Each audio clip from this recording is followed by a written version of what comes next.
What if the real power in society isn't in men's hands at all, but in women's? And what if that's been true for generations without most of us realizing it? In 1971, a book dropped like a bomb, The Manipulated Man by Esther Vilar. It challenged everything people thought they knew about gender, and the backlash was explosive. Here's what it said.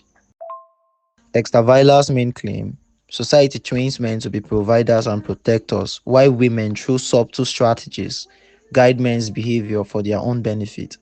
According to her, this isn't about brute force or obvious control.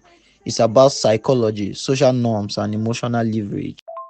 How is this possible? This is possible via 1. Conditioning and gender roles. From childhood, boys are told your value comes from what you earn, build, and protect.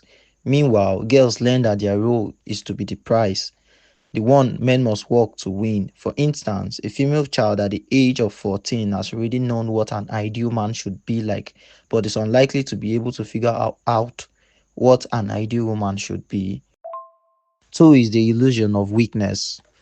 Cultural norms portray women as physically and emotionally weaker. Viola says this isn't just a stereotype, it's a tactic. Lower expectations mean women can avoid certain burdens while still influencing decisions. The third is praise as control. Approval is given only when a man meets specific needs. Just like a trainer with a pet, praise keeps men striving for the next moment of validation.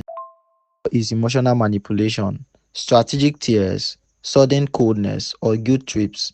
Viola claims women can weaponize emotion to push men towards choices they might otherwise avoid. The fifth is sex as currency.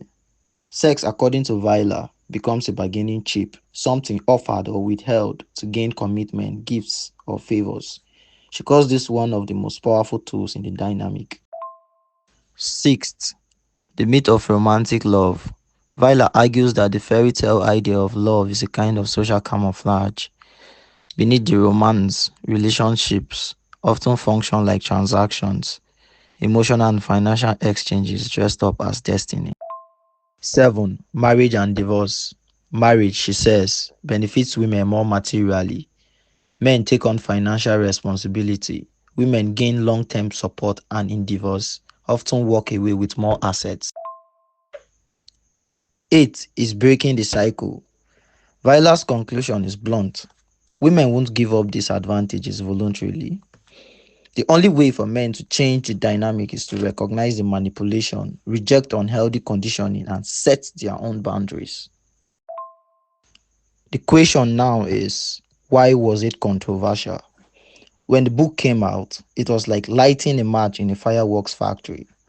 Viola faced heated interviews, fierce debates, and even death threats. Many called her ideas sexist, against women, against men, or both, but she didn't back down.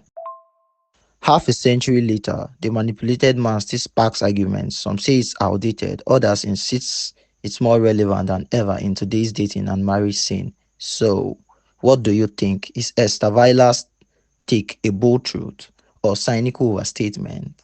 Let's hear your thoughts.